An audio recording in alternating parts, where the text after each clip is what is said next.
Hey, good evening, everybody. How's everyone doing? So good to see your faces. Come on, let's stand and sing together. I was buried beneath my shame. Who could carry that kind of weight? It was my turn till I met. I was breathing but not alive.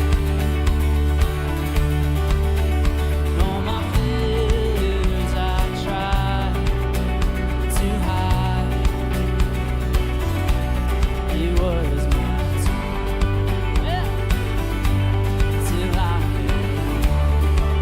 And you call, it's when you call my name, and I ran out of that grave, out of the darkness, into your glorious day. You call my name, and I ran out of that grave, out of the darkness, into your glorious day. Come on, let's celebrate. It's a beautiful day today. Now your mercy. Now your mercy has saved my soul. Now your freedom is all that I know. Sing the old they knew. Jesus, when I met you, you called my name, and I ran out of that grave,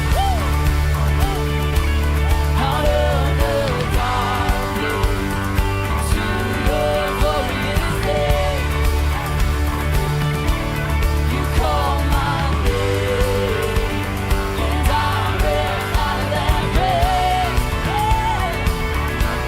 out of the darkness, to your glorious day.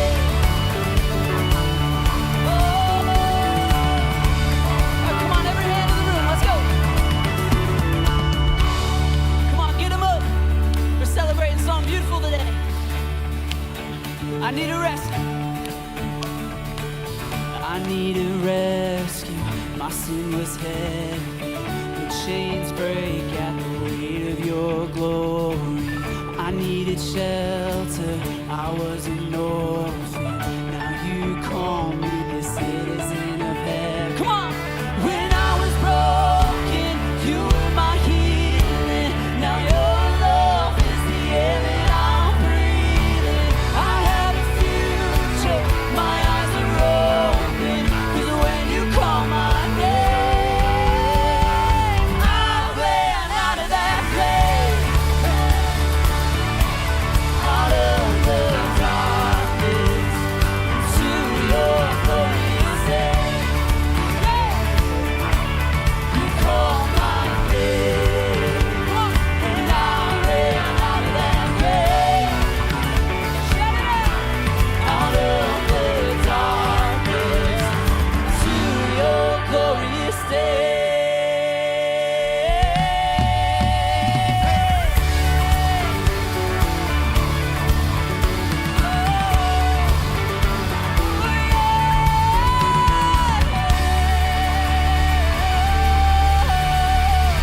Come on, lift up a shout of praise. Thank you, Jesus.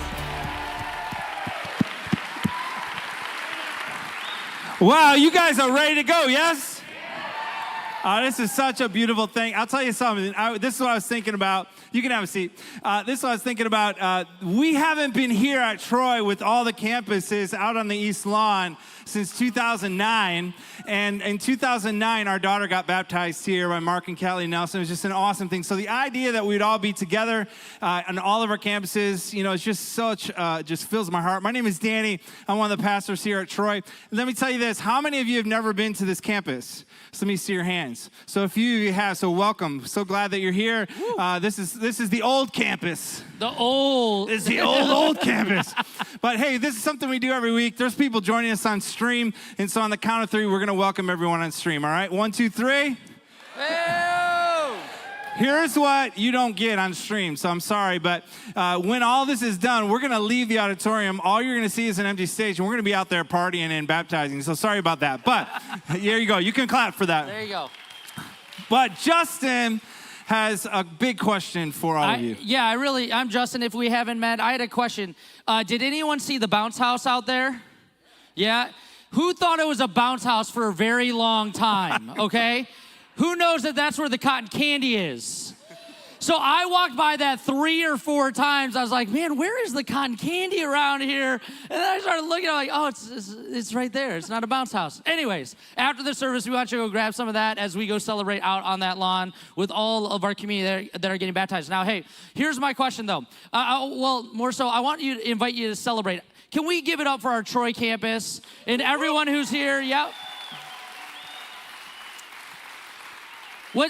What's amazing is we get to celebrate people from our Troy community who are getting baptized. And I would say this for me personally, I remember as a high school student, I used to sit there. Right? I used to sit right over in that section, and I would watch moments of other people's stories. And at one point, my story got to be a part of that. And it's this ongoing journey that we get to celebrate together. Plus, Steve Andrews used to spit on you over there. Spit. So if you know Steve Andrews, you know when he speaks, you just don't want to sit right where you guys are at. Well, so. And he accused me of all other things, like I TP'd his house with 100 rolls. I may or may not have done that. There you go. Anyways, it rains the next day. I want to give it up. How about for our Orion campus? Can we give it up for our Orion community tonight? And then our Clinton Township community. Yeah. Wow. Our Clarkson community. Yeah. And then our Birmingham community. Yeah. And then our Traverse City community. They're doing it this week, Sunday, right? Yep. Give them Traverse City one more time. That was so lame. Wow, Traverse City, we love you so much. Love you. Love vacationing. Well, you know what's going to happen today. Today is such a monumental day. Every time we have baptisms, it's an incredible moment where lives are changed. In fact, I went to South Line today. I sat with a really good friend of mine, and we talked today really deeply about one thing about God, that God makes all things new. That he's renewing things, he's making things new. And today for you that are getting baptized, this is a moment where you go under, we always say there's another magical in the water, but there's something unbelievably powerful when we declare our absolute trust in Jesus Christ and say, I'm going to follow Jesus Christ all the days of my life. And when that happens and you come out of that water, guess what? You're heading down a different path and God is making something new. And so we get to celebrate that today with all of us here. And we have a couple stories that we want to hear, that we want you to hear, and we're going to start out with a couple stories. We're actually going to hear a couple outside as well, but let's take these stories in, and then the band's going to lead us, and we're going to hear a message from Craig McGlasson. He's giving you some encouragement. Here you go, buddy. Thanks. Hi, my name is Grant. How are you? So I was really nervous about speaking, and then I didn't realize I was going to be on a big screen too. But yeah, I just wanted to share my story. I'm here to rededicate my life to Jesus. You know, I've always did everything.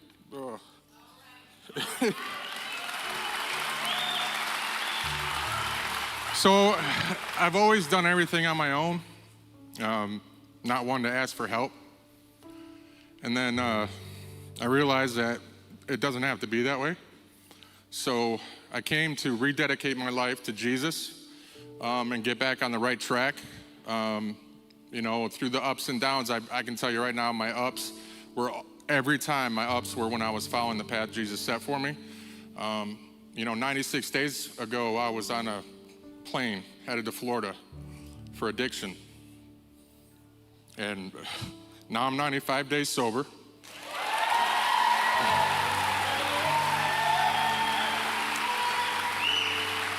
Thank you. And I have God to thank for that, and Jesus was with me every step of the way. So that's why I'm here today, is to rededicate my life and walk that path for the rest of my life. Thank you.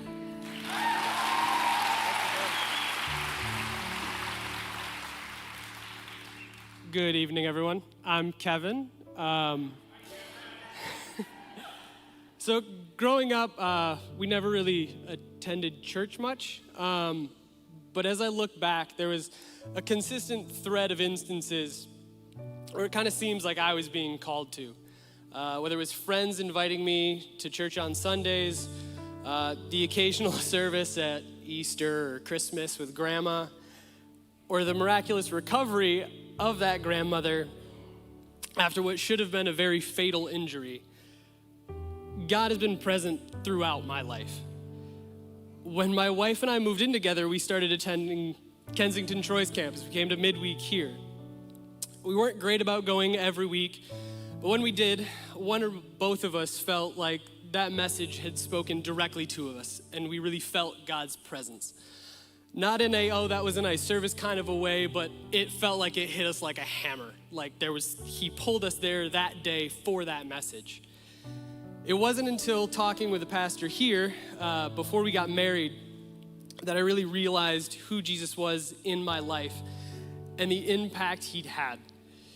It was months after our wedding during a streaming service with Dave and Ann Wilson.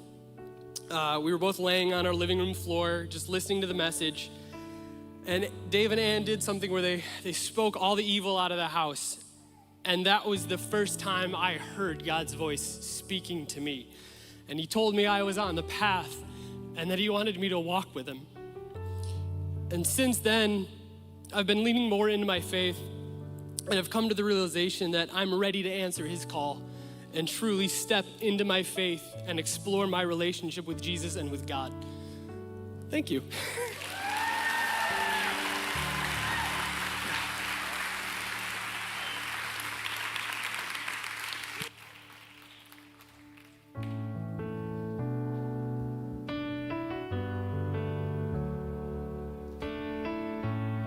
We all stand as we continue to worship and celebrate what God's doing here tonight. Father of kindness, you have poured out grace. You brought me out of darkness. You have filled me with peace. Giver of mercy, you're my help in time of need. When we sing, Lord, I can't help but sing faithful, faithful you are. Yeah. Faithful forever you will be. Faithful you are.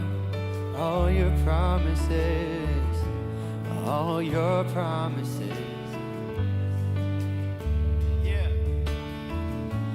All your promises are yes and amen.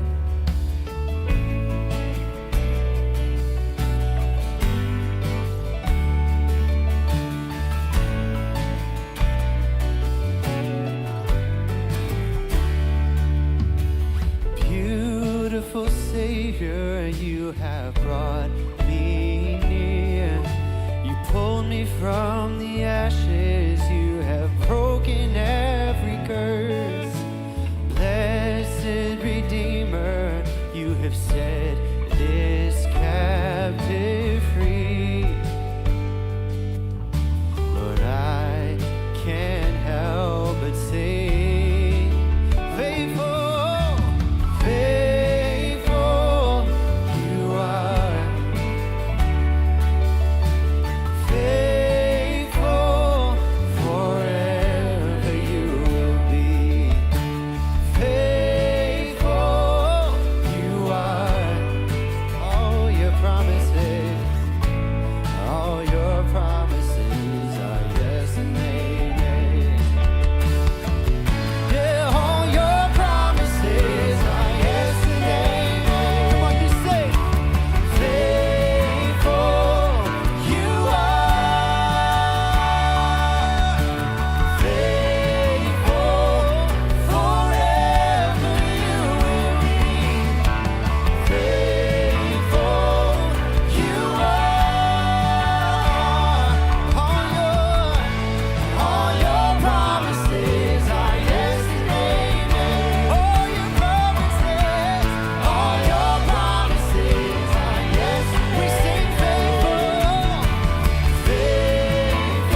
is your faithfulness. Oh, I will rest. Come on, just you sing it. In your promise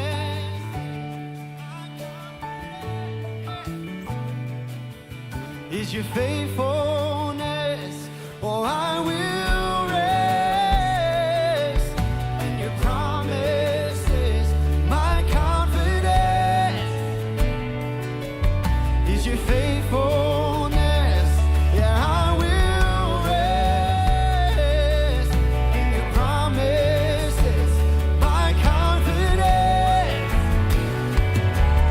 is your faithfulness. Oh, I will rest in your promises. My confidence is your faithfulness.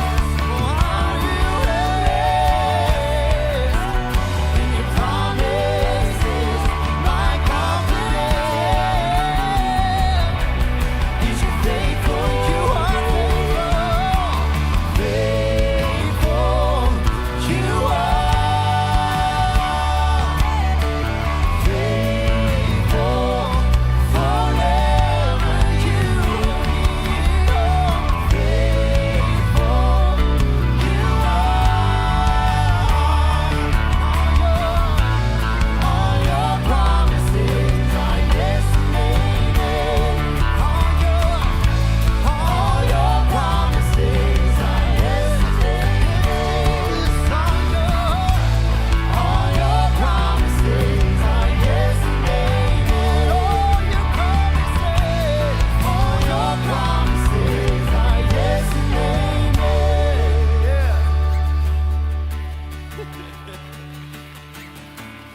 All your promises are yes and amen. Yes, all your promises are yes and amen. Even when I can't feel it, I know your promises are yes and amen. Even when it's hard to see, I know your promises are yes and amen. Oh, you're worthy of our worship. Oh, you're worthy of our praise. Oh, we lift you up, Jesus. Oh, we lift up your name. I exalt thee. Come on, you sing it.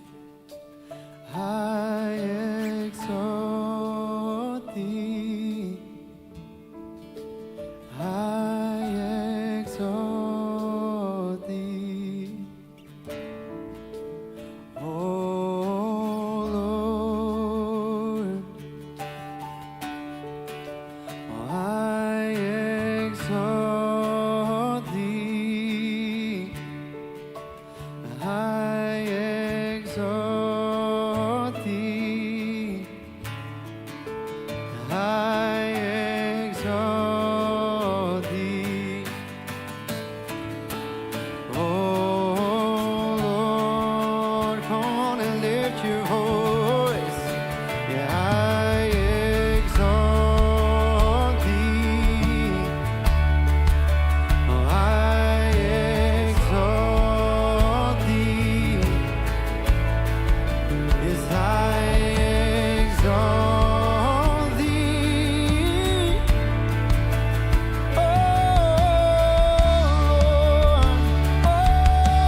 Yes, Jesus, I exalt thee. Oh Lord, oh we exalt thee. Oh, yeah.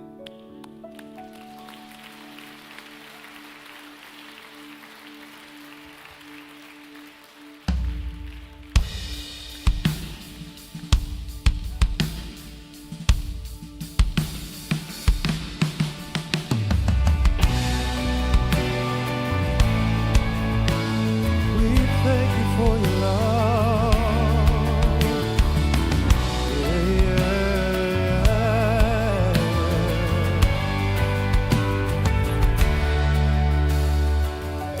Before I spoke a word, you were singing over me.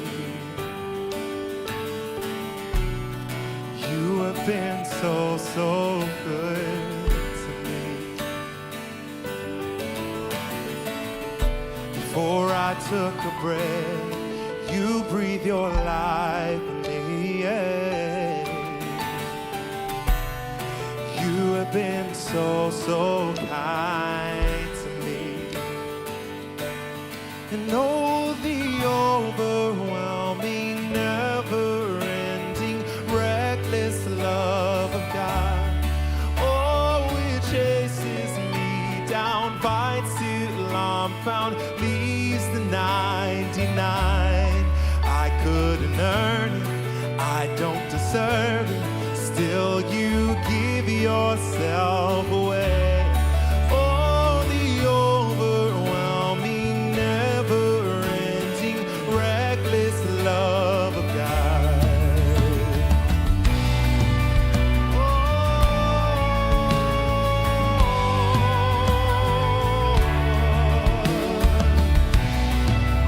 Thank you for your love, yeah. When I was your foe, still your love fought for me. You have been so good to me. When I felt no worth, you paid it all for me. You have been so kind to me. Oh, the overwhelming, never-ending, reckless love of God. Oh, it chases me down, fights till I'm found, leaves the night. I couldn't earn it.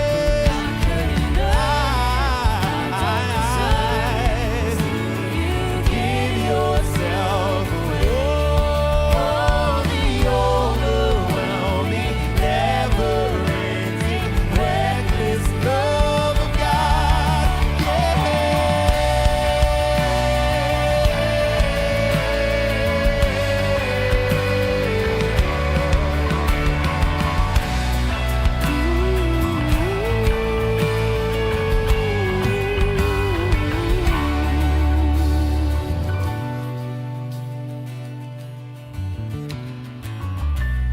We celebrate the matchless love you have for us.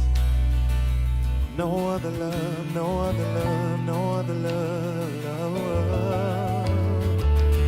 There's no shadow you won't light up, mountain you won't climb up, coming after me. There's no wall you won't kick down, lie you won't tear down, coming out. Do you believe it? There's no shadow you won't light up, mountain you won't climb up, coming after me. There's no wall you won't kick down, lie you won't tear down, coming after me. Yeah.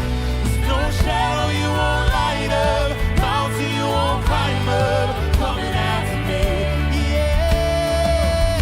There's no wall you won't kick down, lie you won't tear down.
relentless.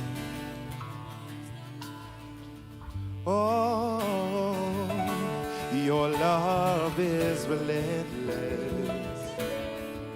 Yeah, your love is relentless. Oh, your love is relentless.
Reckless love of God.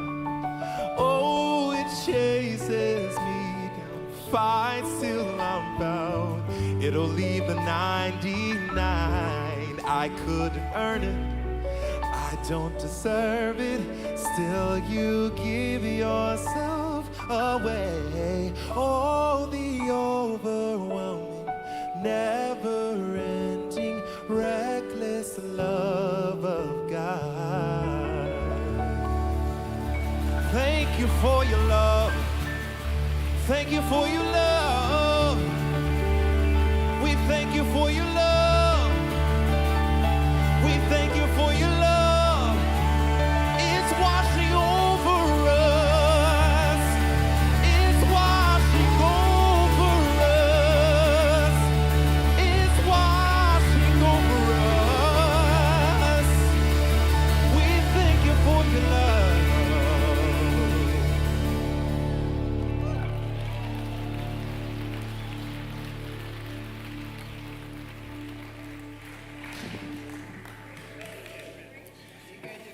It is not fair that I have to follow that. By the way, what Aaron just did, that's called y'all got took to church. That's what that is right there. Good grief. That's why we're here tonight, though, is it not? Because of the overwhelming, never-ending, reckless love of God. I love the fact that reckless is attached to God's love because it means nothing stands in the way of him pursuing you and I. What a way to start the night. I almost feel like I should just say amen, go outside, and just be done with it. So if we haven't met, my name is Craig. I am a part of the incredible staff over at our Orion campus. Almost like 4 of you are really excited about that. That's good. I almost feel like we should do an Orion shout out, but whatever. Y'all are here. Danny and Justin did it. I'm super thrilled to have a couple minutes to just kind of set trajectory for the rest of the evening and remind us from this book why it is that we're here and what is so great about this evening and what these waters represent has already happened. This is a precious moment. It is a sacred moment, but it is a moment reflective of something that has already taken place. And all I want to do for a few minutes is remind us of that. So, and here's part of what I love so much about moments like this, days like this, is usually when we come to church, what we're accustomed to, particularly in a church like this, is somebody from a stage like this, like me, talking for, 30 or 40 minutes about how great Jesus is. But here's the shift that's so perfect for a day like today, is that this is gonna be a day where about 50 of you get to tell all of us how great Jesus is when we walk outside. And you've done it in story, and you're gonna do it in posture in a couple of minutes. So here's what I just love to do. I wanna pray, believing very much that God is already present with us, but just acknowledging that and ask that as we do what he says, which is lift him up, that he would draw all of us to himself this evening. So let me pray for that. Father in heaven, I just come before you and just admit that you are the God of reckless love that we just sang about. Acknowledge that, lift that back up to you, and just thank you. Where would so many of us be who have met your love without you having chased us down? Not to criticize us, ridicule us, shame us, but to liberate us. And so, Father, we just acknowledge you, acknowledge your presence, acknowledge your promise that where even just a few of us are gathered because of you, that somehow your presence hangs uniquely in that place and in that space. And so we acknowledge that right now you, the King of all creation, from whom heaven and earth derives its name, we say to you, thank you for your love. We will lift up Jesus and do what only you can do as we lift him up. Draw us, our hearts, our minds to you. Whether we came in here tonight convinced that you exist and ready to give our lives to you, or whether we walked in here trying to figure out if there even is a you, would you do what only you can do and no person from any stage could ever do, which is to draw our hearts and our minds towards yourself. In Jesus' name, amen. So a couple years ago, I had this neighbor, my wife and I, Nicole, who's over here, we moved into a neighborhood where we had this neighbor, like some of you probably have had before, not a friendly neighbor. So we tried for a while to figure out how to crack that shell, just didn't work. For the most part, we were just distant, we didn't talk much. If we did, it was just strained a little bit. But then something happened. He got sick, and it just has a way of changing things. And so suddenly the dynamic of the relationship began to change. And I'll never forget this one time. He brings me into his house, and I'd never been in his house before. And we had just started kind of talking more and more, getting to know each other on the outside. And he says, hey, come on in, sit down. So we go in and we sit down, and we were chit-chatting for probably 30 seconds. And then he looks at me and he goes, remember, this is a neighbor that we had no good relationship with for years. He looks at me and he goes, you know what some of my worst regrets in life are? I was like, whoa, we just like advanced in friendship level really fast. And he looks at me, he starts telling me some things relationally with his kids, but then he looks and he says, so years ago, and he tells me a story about how his brother is in property management and in real estate, and he says he brought to me this opportunity to buy this big chunk of property for pennies on the dollar. And he said the problem was it was swamp. He's like, I don't want to buy swamp. This is ridiculous. He's like, no, I promise. This is going to be amazing. It's going to be a huge opportunity in the future. He's like, I don't want your swamp. He says, so he passed on it. And I said, okay. And he goes, do you know what that is now? That swamp? I'm like, nope. Lakeside Mall. It's like, and then I'll never forget this. He looks at me and he goes, if I'd have just said yes, that would have changed my life. Look at somebody around you. Just participate with me for a moment, would you? Just look at somebody that you came with, or make a friend if you didn't come with somebody, and say, he should have said yes. He should have said yes. He should have said yes. There's a story like that in the Bible. I just want to look at it for a couple of minutes. For some of you, this will not be a new story. For some of you, it may be. But it's the story of a man that Jesus once posed a question to that deserved a yes. And it was a yes that had the power and potential to change everything for this man. Here's the story. In the book of John, chapter 5, 6. Nope. I'm in Kings. I read my Bible. Here we go. The book of John, chapter 5, says this. Sometime later, Jesus went up to Jerusalem for one of the Jewish festivals, and there was in Jerusalem near the sheep gate a pool, which in Aramaic is called Bethesda, and which is surrounded by 5 colored colonnades. Here, a great number of disabled people used to lie, the blind, the lame, and the paralyzed. So we're just going to pause here for a minute. So in this time and in this era, when you had a pool, it was usually a bathhouse, and a bathhouse was a sign and a signal of a developed and advancing, a successful community. But this wasn't so much a bathhouse. It had been turned into something else. This was about a 40-foot deep pool of water. It's actually been discovered in 1888. Archaeologists uncovered this spot, very real place, 40 feet deep, and it was the water basin that fed the temple that it was attached to. And so because of its attachment to the temple, there was a sort of urban legend that had grown over time that it possessed magic powers, it possessed healing powers, supernatural powers. The urban legend was that there was a time where this angel would come down and stir the waters, and if you were the first person, some of you know the story, that got into the water, you were healed of whatever it was, whatever infirmity, whatever issue. So that's why the people that are there are there. And so what happened over time is this became a very different kind of bathhouse, collecting an audience that wasn't necessarily who it was made for or intended for. People that came in hoping to find some form of healing at this water when it was stirred. And here's what's super interesting about the name even, which tells us so much about the location. The name Bethesda can be translated in a couple of different ways with potentially different meanings. For example, in Hebrew, the term Bethesda or the name Bethesda can mean disgrace. But in Aramaic, it means grace and mercy. You go, well, which is it? I actually think it's both. And here's why I think it's both, because you have this place where these people who have been given a name and an identity by a society of disgraced actually is the very place, and some of you know this because you know the story, where Jesus is about to show up and actually offer grace where others have offered disgrace. Did you guys grow up in the era where you used the word dis? Am I the only one? Anybody remember that? We're like, you got dissed. I love this. I used to say this when I was a youth pastor. Where the world will diss you, Jesus removes the diss and he just adds grace. No? That's why I stopped being a youth pastor. They told me I was done. So Jesus shows up at this place to offer grace where others have branded with disgrace and shame. And this is what happens. One who was there had been an invalid for 38 years. And when Jesus saw him lying there, he learned, that's important, that he had been in this condition for a long time. Here's why I think it's so important about that and why I love it, is that he says he learned about this man, which means that he was asking questions. Jesus didn't just show up and randomly bump into this guy. The fact that he learned means that at some point he was like, hey, who's that guy? Like, what's his story? What's his deal? How long's he been there? And I love that because one of the things, I wish this could be a whole message in and of itself, but one of the things that this shows us is that Jesus actually has deep, deep burden and care for every single one of us, for every single one of you. There is not one of you in this room or watching online that God is not intimately aware of your dreams, your failures, your pain, your hurt, all of it that is you. He's aware of every ounce of it, and it matters to him.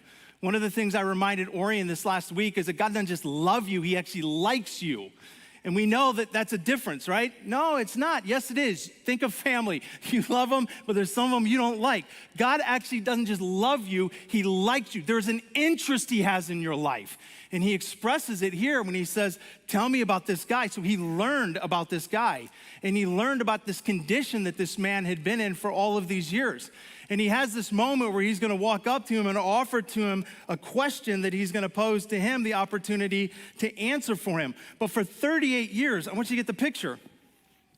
For 38 years, this has been his life. I'm not going to do yoga.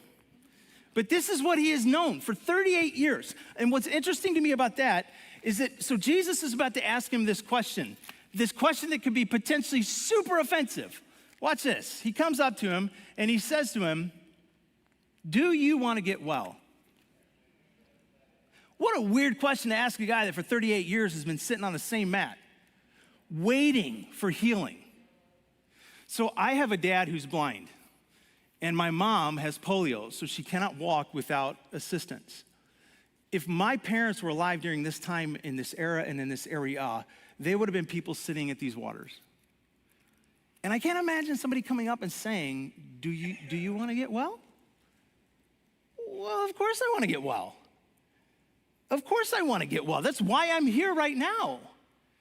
And so it almost seems like a really odd and offensive question, do you want to get well? Except for the fact that we're told for 38 years he sat here. So here's what I know. while this might not be an incredibly comfortable life, while it might be one on this mat that has gotten flattened out, it's boring, it's predictable, it's probably dirty, it's probably smelly, here's what it also is. It's normal. It's familiar. Because this is where he's been for 38 years.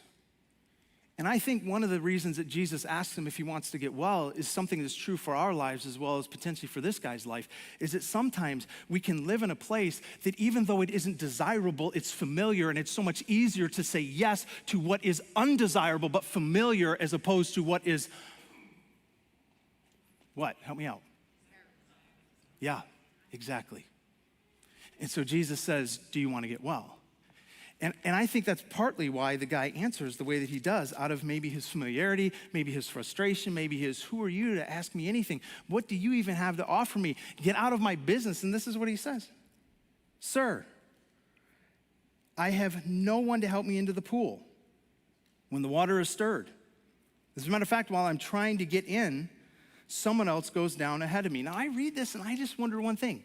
Jesus says, do you want to get well? What's the natural response that you would think?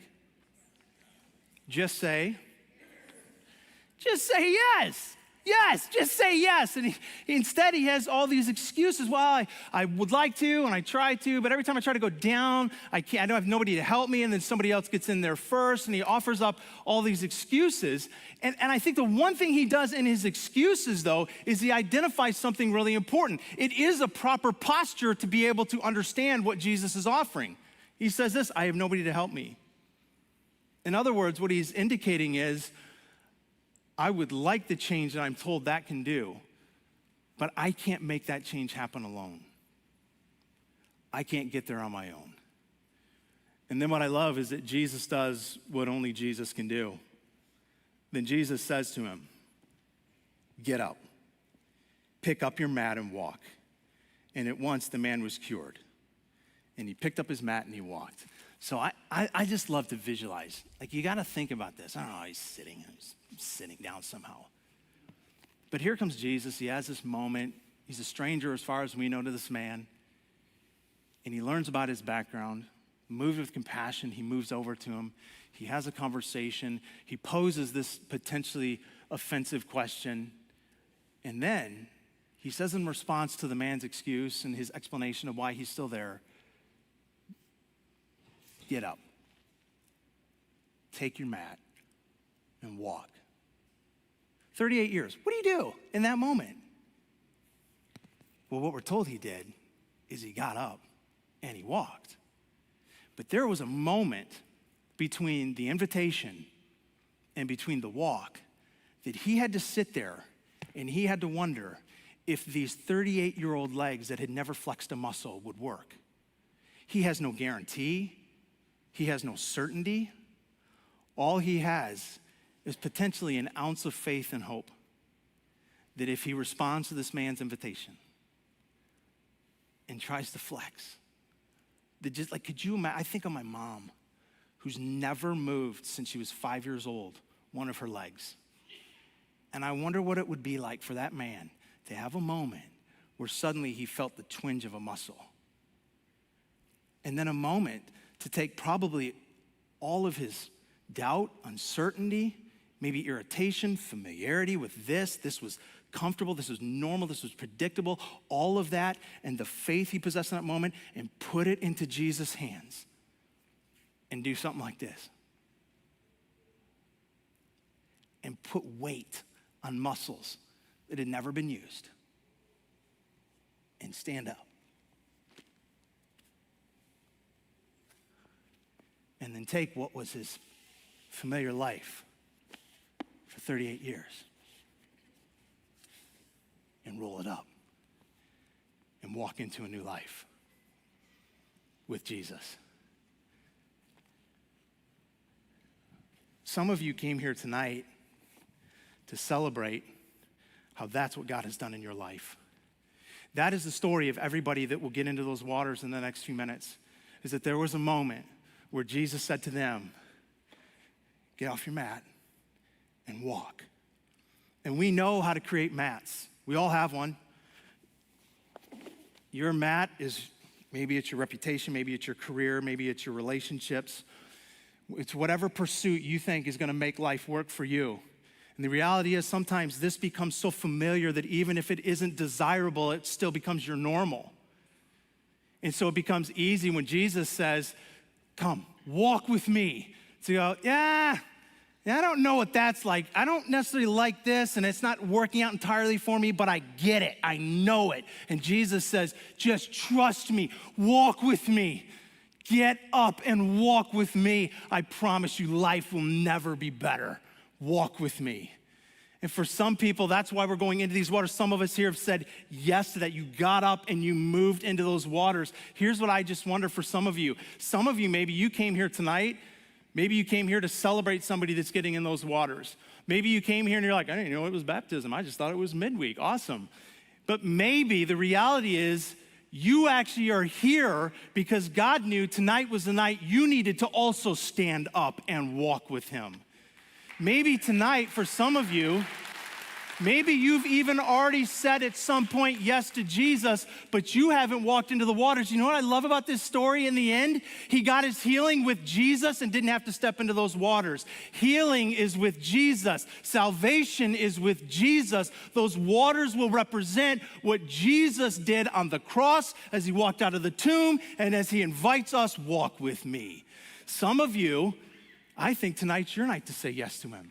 Some of you, maybe tonight is your night to go, I want that change and healing in my life as well.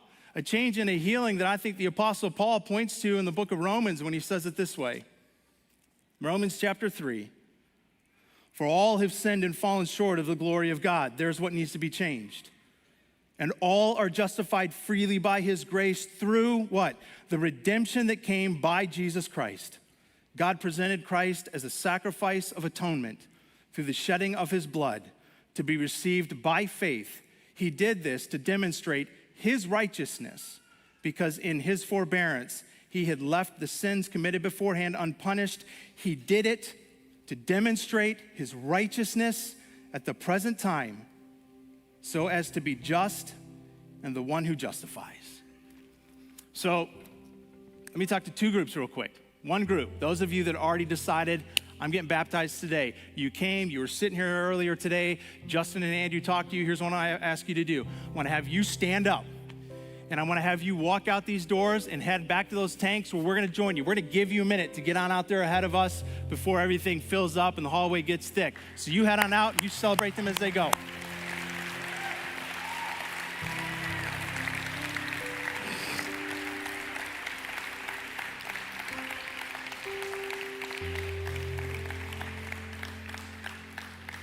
Here's the last group I want to talk to right now. It's those of you that did not come in here yet making a decision to get baptized, but you feel that pull. You feel that pull of Jesus. You have heard, even maybe before tonight, I would assume before tonight, you have heard that whisper somehow. Whether it's through a friend, through a private moment, in these pages, you have heard that whisper of the God of creation saying, get up and walk with me. So here's what I want to invite you to do.